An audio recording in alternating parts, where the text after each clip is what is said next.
Hello friends, welcome to विज्ञान academy. मैं हूं आपका रविंदर सिंह। आज मैं आपके सामने लेके आऊं क्लास 8 का मैथ, जिसमें हम करने जा रहे हैं chapter number 16, that is playing with number. तो जिन बच्चों ने अभी तक मेरे चैनल को सब्सक्राइब नहीं करो, प्लीज़ मेरे चैनल को सब्सक्राइब करें, प्लस बेल आइकन को आप प्रेस करके रखें, जिससे आप आने वाले नोटिफिकेशन को जल्द देख पाओगे। तो स्टार्ट करते हैं चैप्टर नंबर 16। तो इस वीडियो में सबसे पहले मैं आपको इस चैप्टर का बेसिक इंट्रोडक्शन बताऊंगा कि इस चैप्टर में हमने क्या पढ़ना है और किस कंसेप्ट के साथ पढ़ना है। तो स्टार्ट करते हैं। जो हमारा फर्स्ट टॉपिक है जो आपने इस पे पढ़ना है, that is representation of number in general form. कि मतलब नंबर को रिप्रेजेंट करना है आपने इन जनरल फॉर्म। अब आप सोच रहे होंगे कि जनरल फॉर्म होती क्या है। तो सबसे पहले मैं आपको ये नंबर इन जनरल फॉर्म समझाता हूँ कि अगर आपको मैं पूछूं कि नंबर्स को अगर हम रिप्रेजेंट करते हैं और नंबर को अगर हम देखते हैं, तो आप उसमें एक कॉमन चीज़ देखते हो। अगर आप सोच रहे होगे कि वो क्या चीज़ है, तो अब मैं आपको बता दूं कि वो होती है हमारी डिजिट। मतलब जो भी हमारा जो नंबर बना होता है वो ऑलवेज किससे बनकर बना होता है, कि ऑलवेज डिजिट से मिलके।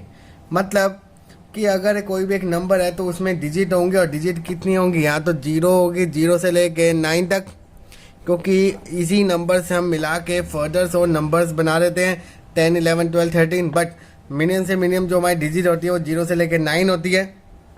इन्हीं को हम यूज़ कर करके हमने फर्दर्स नंबर को हमने बनाया। तो सपोज कि मान लो मैं एक 2 डिजिट नंबर लेता हूँ। 2 डिजिट नंबर मैंने लिया, तो सपोज मैंने एक नंबर मेंशन कर दिया 89। अगर मैं 89 को जनरल फॉर्म में लिखूं तो मैं कैसे लिखूंगा? आपको पता है कि आपने लोअर क्लासेस में पढ़ा है कि इसके हम किस यूनिट पे वो रिप्रेजेंट कर रहा है। तो ये हमारी क्या कहलाएगी? Unit digit. और ये हमारा कौन सा प्लेस कहलाएगा? Tens place. तो अगर मैं इसको एक्सपेंशन फॉर्म, अपने जैसे लास्ट ईयर पढ़ा होगा कि इसको हमने एक्सपेंशन किया था, तो 89 को हम कैसे लिख सकते हैं? 80 प्लस 9 की फॉर्म में लिख सकते हैं। अब 9 तो हमारा यूनिट प्लेस है, पर 80 आपका बना कैसे? तो 80 हमारा बना जब मैंने 8 को मल्टीप्लाई किया 10 से और प्लस कर दिया 9। तो मतलब 89 हमारा अगर जनरल फॉर्म में लिखा जाएगा तो कैसे लिखा जाएगा? 8 इंटू 10 प्लस 9। तो इस नंबर में जो एक्चुअल में जो डिजिट यूज हुई, तो वो कौन सी यूज हुई? 8 और 9। और इसी 89 को मैंने एक्सप्रेस किया 2 डिजिट नंबर्स में, तो 8 इंटू 10 प्लस 9। तो ये तो था मेरा नंबर। बट अगर मान लो मैं एक आपको अल्फ़ाबेट्स की फॉर्म में एक 2 डिजिट नंबर दूं, कि सपोज कि ए बी मेरा क्या है? एक 2 डिजिट नंबर है। अगर मेरा ए बी एक 2 डिजिट नंबर है, जिसमें ए बी मेरी एक डिजिट है और एक अनदर डिजिट, तो अगर मैं उसको इसकी फॉर्म में रिप्रेजेंट करूँगा तो कैसे लिखूँगा? जैसे ये हमारा ए था, तो यहाँ पर ए की जगह 8 की जगह ए आ गया, इंटू 10 प्लस बी।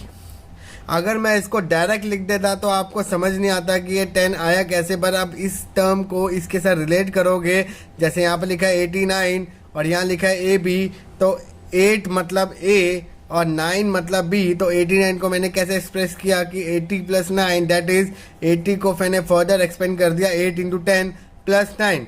यहाँ पर मेरा 10 ही क्यों आया? क्योंकि वो हमारे 10th प्लेस पे लोकेट कर रहा था, इस करके 8 इंटू 10 प्लस 1 प्लेस में, तो 9 इंटू 1। तो ये हमारा एक 9 और एक बी, इसी को मैंने इसकी फॉर्म में रिप्रेजेंट किया, तो ए इंटू 10 प्लस बी। तो ये आपकी कहलाएगी जनरल फॉर्म। अगर आपको कोई बोले कि अल्फ़ाबेट्स में एक नंबर दे रहा हूँ और वो 2 डिजिट नंबर्स है और उसको आपने एक्सप्रेस करना है जनरल फॉर्म में, तो ए बी को आप रिप्रेजेंट करोगे A into B plus B, where B आपकी डिजिट है यूनिट प्लेस की और ए आपकी यूनिट डिजिट है 10th प्लेस की। ये तो बात हुई 2 डिजिट नंबर्स की। अब मैं फर्दर आपको बोलता हूँ कि मैं 3 डिजिट नंबर आपको देता हूँ और आपको उसको एक्सप्रेस करना है जनरल फॉर्म में। सपोज मैंने दे दिया ए बी सी। बट अगर आप बिना नंबर के डायरेक्ट इसको एक्सप्रेस करोगे तो कैसे करोगे? सपोज ये हमारा क्या है? यूनिट प्लेस, ये आपका 10th प्लेस और ये हमारा 100 प्लेस। तो इसको हम कैसे लिखेंगे? A into 100 plus B into 10 plus C. तो ये आपकी फॉर्म कहलाएगी जनरल फॉर्म की। अगर आपको ये टर्म अभी नहीं समझ आई तो मैं आपको एक एग्जांपल से समझाता हूँ, फिर आपको ये स्टेटमेंट 101% समझ आ जाएगी कि कैसे मैंने इस टर्म को एक्सप्रेस किया a into 100 plus b into 10 plus c। Suppose मैंने एक एग्जांपल लिया कि 123।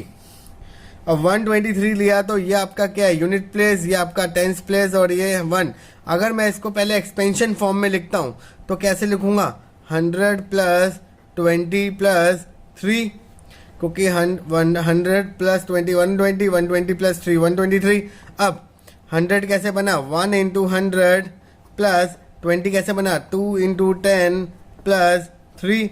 अब सब देखो यहाँ पर ध्यान से कि 100 के साथ जो डिजिट यूज हुई कौन सी, 1, 10 के साथ कौन सी हुई, 2 और इसके बाद 3। तो 1 2 3 मतलब 1 इंटू 100, तो a into 100, 2 into 10, b into 10 और c 3 एज इट इज, तो यहाँ पर भी c एज इट इज। तो यहाँ से आपको ये कंसेप्ट क्लियर हो गया होगा। अगर 3 डिजिट नंबर आपको दे रखा है और उसको आपको एक्सप्रेस करना है जनरल फॉर्म में, तो आप इस पैटर्न से उसको एक्सप्रेस कर सकते हो। तो इन्हीं जनरल फॉर्म को हम आगे फर्दर यूज करेंगे जब हम एक्सरसाइज वगैरह करेंगे। अब इसके बाद जो हमारा नेक्स्ट टॉपिक आपका है letter for digit. Letter for digit में आपको क्या दे रखा होगा कि आपको लेटर्स दे रखे होंगे ए से लेके जेड, जो भी हमारे अल्फाबेट्स होते हैं उसमें से कोई भी एक आपको एक लेटर दे रखा होगा और वो पजल की फॉर्म में आपके ऊपर एक्सप्रेस होगा, आइदर सम या फिर मल्टीप्लिकेशन। और आपको उस अल्फाबेट्स की वैल्यू, आपको उस लेटर की आपकी वैल्यू निकालनी है और उस पजल को सॉल्व करना है। तो उसको हम कैसे करेंगे, तो उसके लिए सबसे पहले आपने 2 रूल्स याद करने हैं वाइल डूइंग सच पजल्स। तो सबसे पहले इन दोनों को सॉल्व करने के लिए आपने क्या करना है, 2 रूल्स याद करने हैं वाइल डूइंग सच पजल्स। अब वो कौन कौन से आपकी पजल्स है तो आपके लिख देता हूँ। जो आपके फर्स्ट जो आपका है, जो आपने रूल्स याद करना है कि each letter in the puzzle must stand for just 1 digit. इसका मतलब है कि जो भी आपको एक अल्फाबेट दे रखा होगा कि वो एक डिजिट का ही होगा, 0 से लेके 9 तक उसकी कोई एक वैल्यू आ सकती है, उससे अबव उसकी वैल्यू नहीं होगी। तो इतना याद रखना कि जो आपका कोई भी एक पैरामीटर है तो उसकी वैल्यू या तो 1 होगी, 2 3 4 5 6 7 8 9 या फिर 0। इससे अब अगर कोई आपकी वैल्यू सॉल्व होकर आती है तो आप समझ लेना कि वो आपके अल्फाबेट्स की वैल्यू क्या है, गलत है।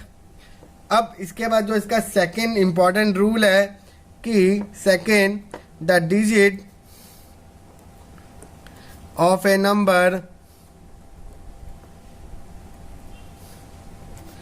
Can not be 0।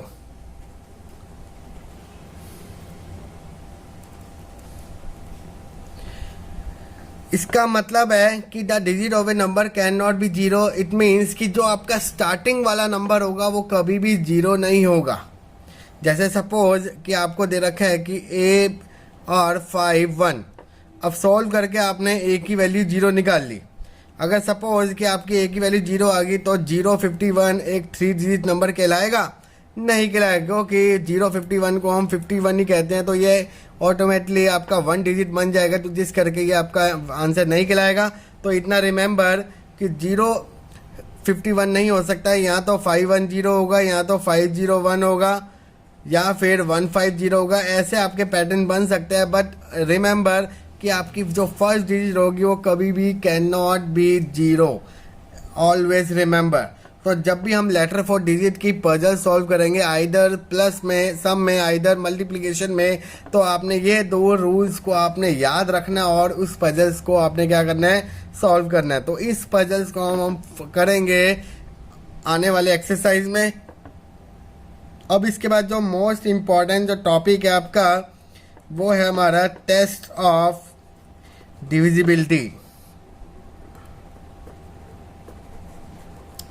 Test of divisibility मतलब इस बार आपने डिविजिबिलिटी किस किस की करनी है, 2 की, 3, 5, 8, 9 और 10। इसमें मैं आपको 4 और 6 की भी बता दूंगा साथ में, अगर इस पैटर्न का कोई क्वेश्चन आ गया तो आपको दिक्कत नहीं होगी सॉल्व करने में। तो सबसे पहले तो आपको बता देता हूँ कि 2 की डिविजिबिलिटी के लिए आपको पता है कि आपका जो यूनिट डिजिट क्या होना चाहिए, डिविजिबल बाय इवन नंबर होना चाहिए।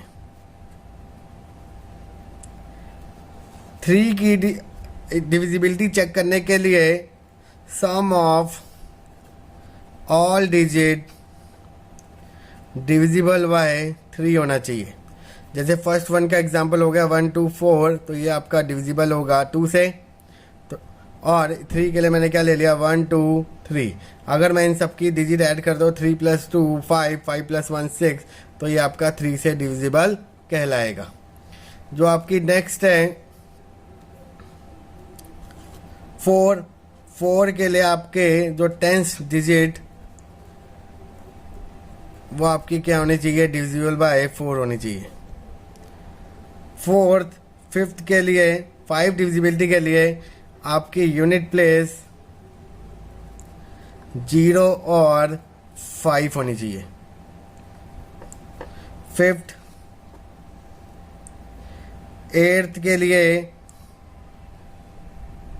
लास्ट 3 डिजिट डिविजिबल बाय 8 होनी चाहिए। 6 9 के लिए sum of all digit divisible by 9 होना चाहिए। ये कंडीशन याद रखनी है।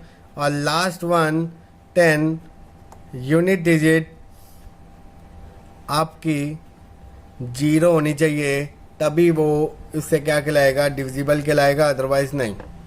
और 6 के लिए अगर आपका कोई क्वेश्चन आ गया तो 6 की डिविजिबिलिटी या तो वो दोनों से डिविजिबल होना चाहिए, आइदर 2 और 3।